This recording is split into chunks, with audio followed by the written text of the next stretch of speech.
Hey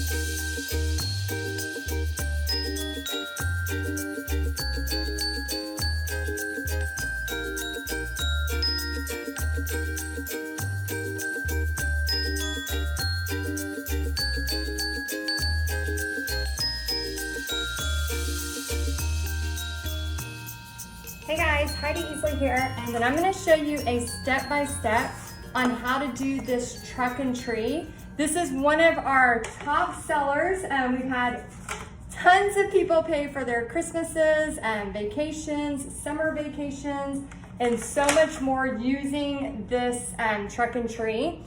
So I'm going to show you, I know this is a popular, this one's been popular for quite a while, but I'm going to show you just a strategy I use for it that makes it really, really simple, but you also get a lot of really fun shading, okay? So I'm gonna go ahead and start. So I'm gonna use red first, a Tuscan red, and I'm basically just gonna paint the entire thing. And you can also do this on canvas. So those of y'all that are kind of like, oh, I don't have a wood cutout, I'm not really sure how to get a wood cutout, you can do this on canvas or on wood.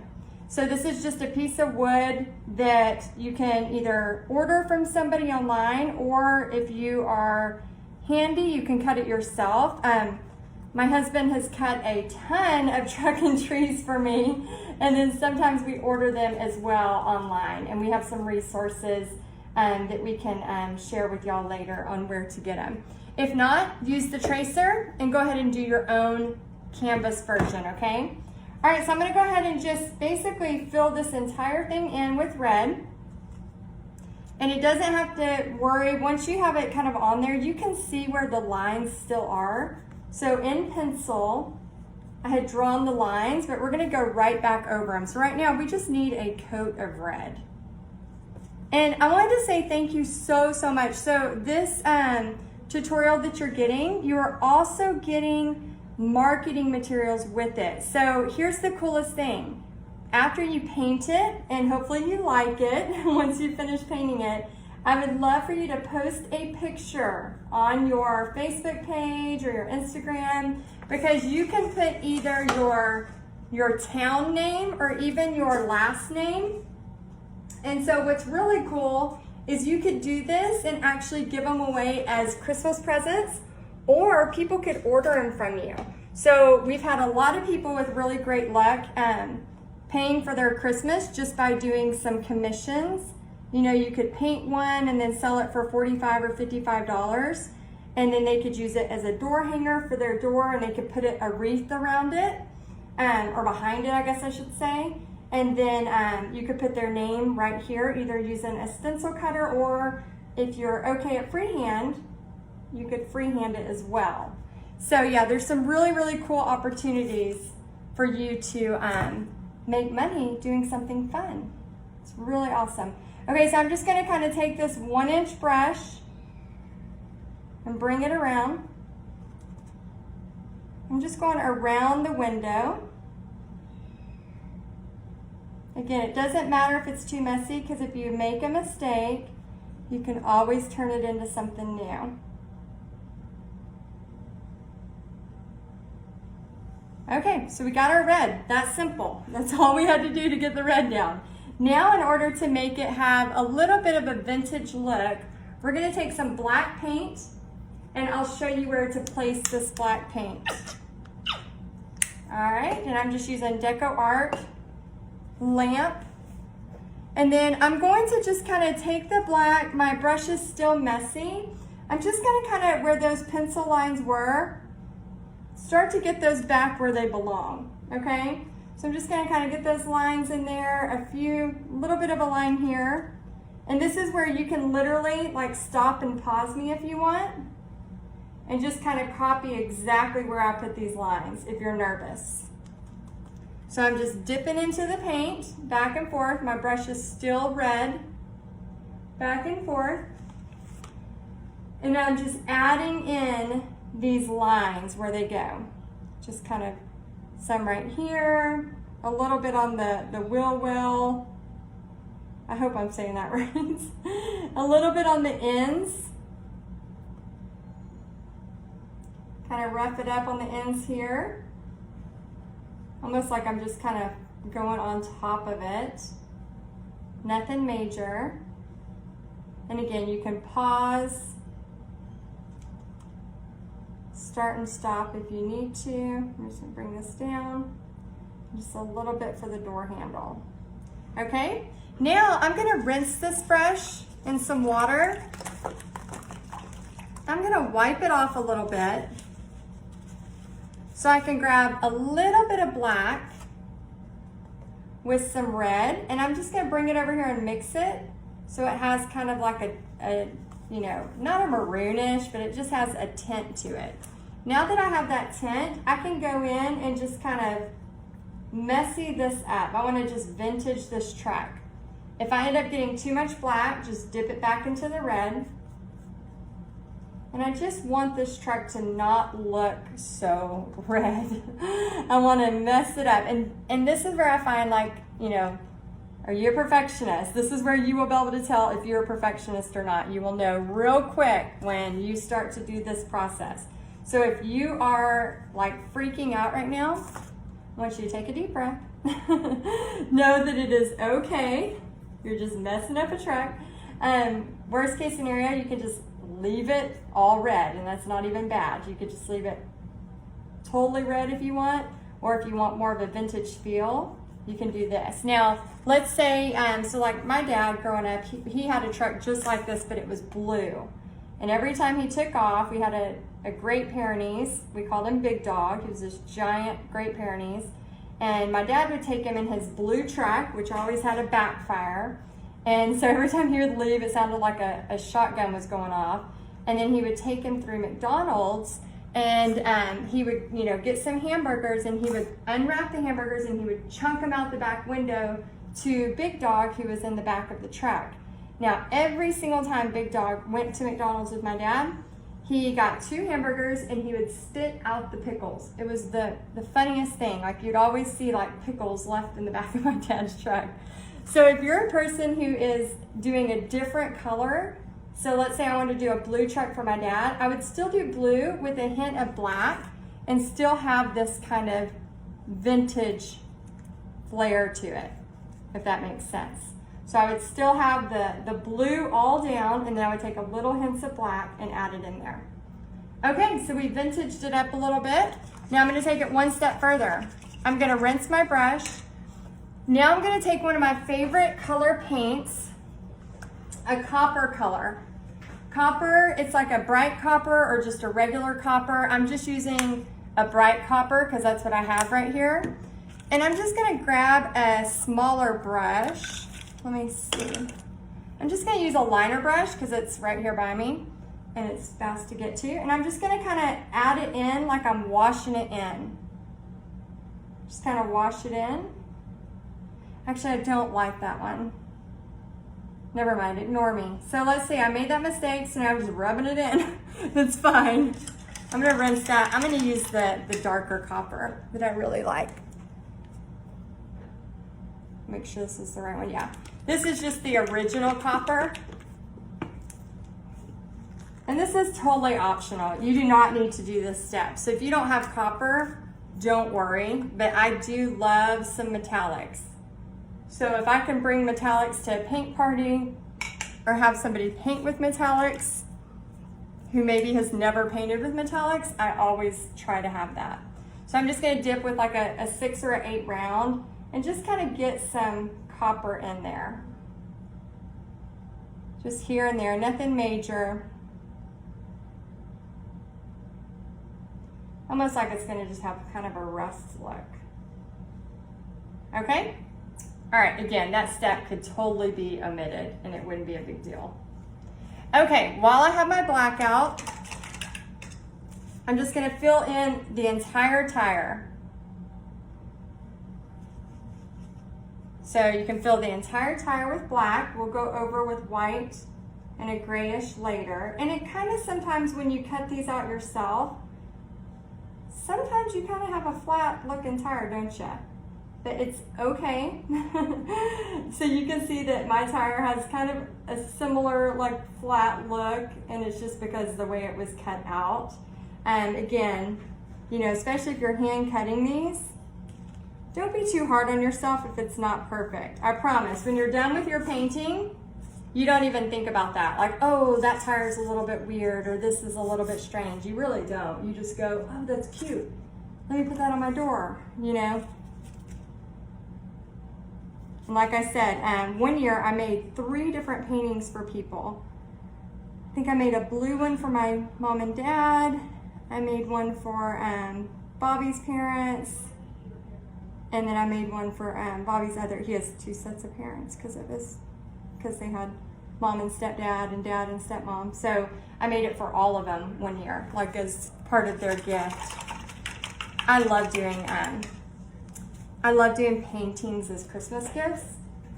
Used to, I did it out of just, you know, not having enough money to buy Christmas gifts. And then it got to where it just was more meaningful, you know, like especially I think as we get older, we start to realize, like, you know, the meaning of Christmas more. It's not about gifts, even though we all love gifts. And so it started getting to where, okay, like this person who really, I have no idea what to get them, but I know I can make them something really cool. Okay, so I'm gonna use festive green first. I'm just gonna take the big brush, and this part you're just gonna paint the entire tree festive green. We're gonna add layers, don't worry. And again, this is where if you're freaking out, you can literally make it these basic layers, and that's still okay.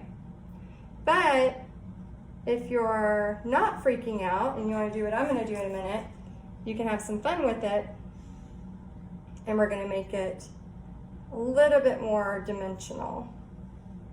But first, and this brush is still kind of wet and messy from here, but I don't really care. I think it's fun when you have your colors kind of mixed together. Plus, sometimes it just takes forever to wash out a brush. So when I teach people, I like for y'all just to know it's okay. It just kind of goes together, and that's fine. So I'm just gonna get all those kind of painted on first with this green. And then now we're gonna do a very technical blobbing, very technical blobbing technique that I use with all my paint parties and all my tutorials. We're gonna be blobbing with a Hauser dark green and a festive green. So if you've never used a festive metallic green, look at the difference. Totally different. Festive metallic green versus festive green. So you're gonna see the difference. And we're actually just going to be blobbing on some colors so that this tree doesn't look just like a basic tree. So I'm gonna use some of this really pretty metallic, and you gotta shake them pretty good. And try not to break your teeth when you open the bottles. I always get in trouble for that. And then this is a darker green. So I'm gonna start with the darker green first. I did not rinse my brush. And I'm just gonna kind of blob on here.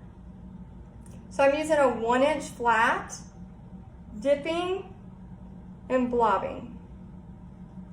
Dipping and blobbing. And this is so much fun. And then I like to kind of make this whole area a little bit darker. Right here, kind of towards the bank of it. And if you need to get just a hint of black in there, just to make that shadow a little darker, you can.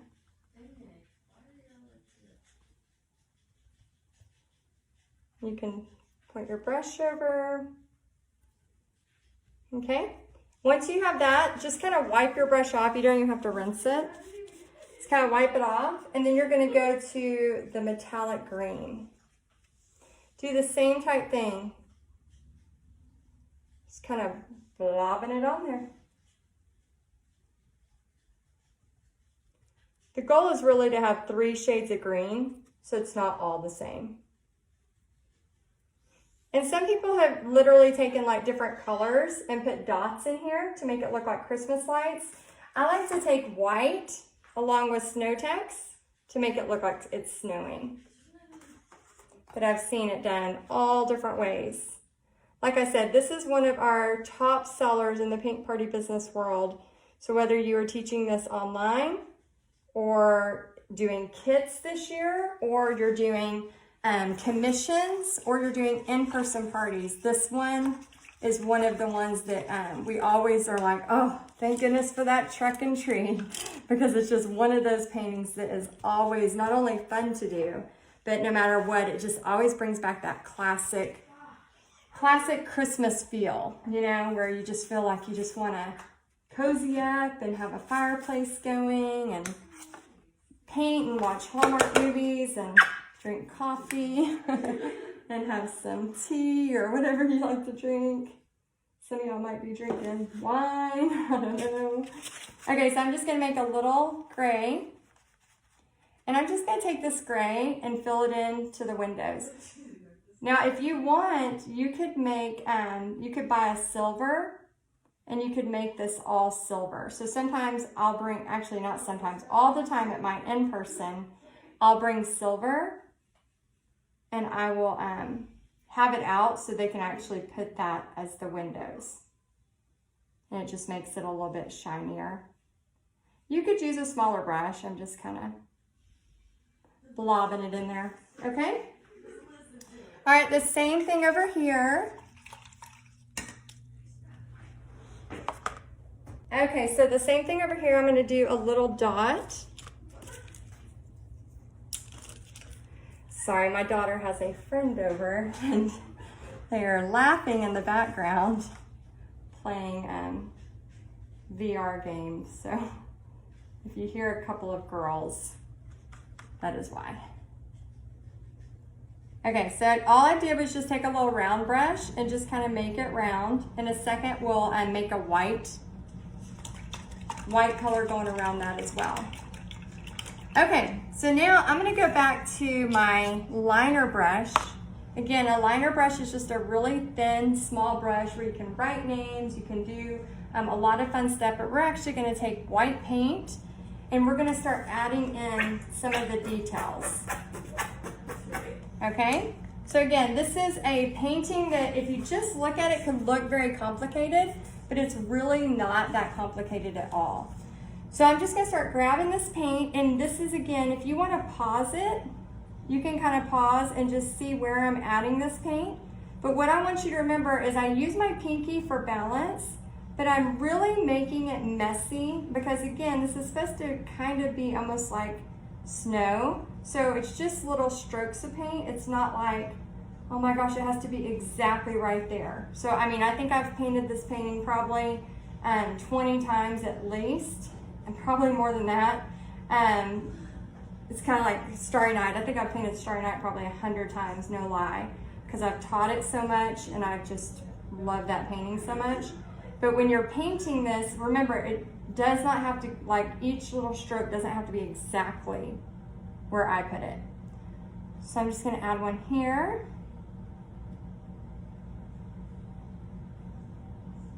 Some in here.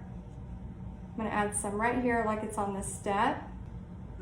Okay, I'm just gonna keep adding snow here. Again, feel free to pause if you wanna do it exactly where I'm at, but don't feel like it has to be exactly where I have it.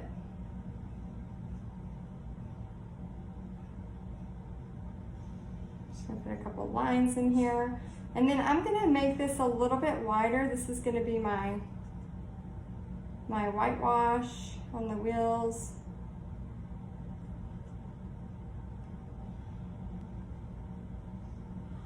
I love to paint more flat.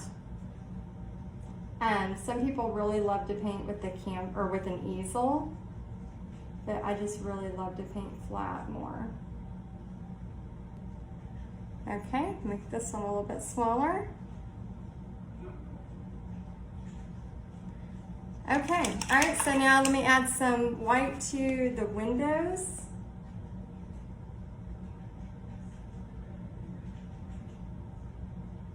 And I'm just gonna do a horizontal line, just pulling it back that way.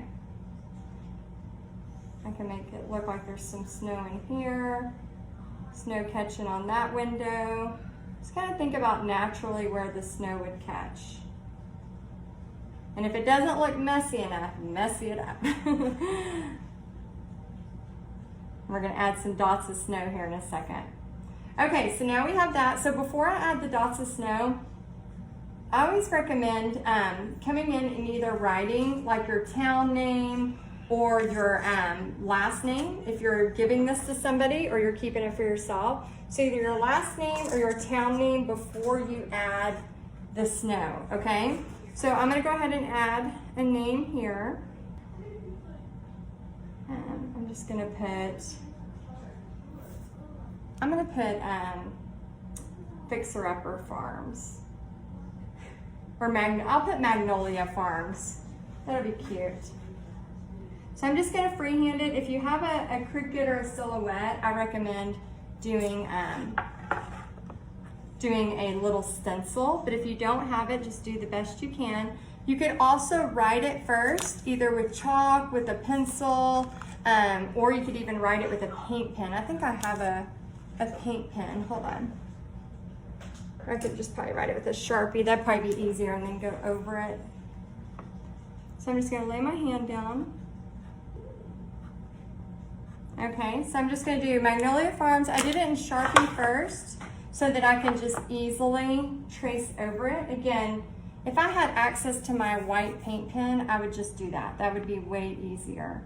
But since I don't, I want it to be in white or that bronze color, so I'm just gonna quickly write over this. Okay, and then now since I have that white showing there, I can always go back with a little bit of the red with a little bit of the black, mix it, and then just get in there whenever that dries a little bit more to make the little dots stand out. So I'm not gonna worry too much about that now, I can do that later.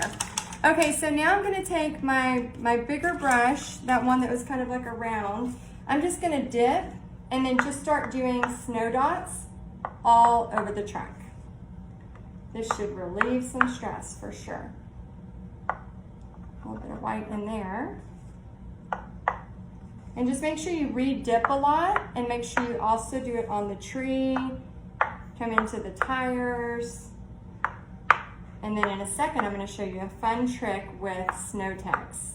Now, while I'm dotting, we have sent you the marketing flyer that you can literally use. So let's say you painted this and you did a good job.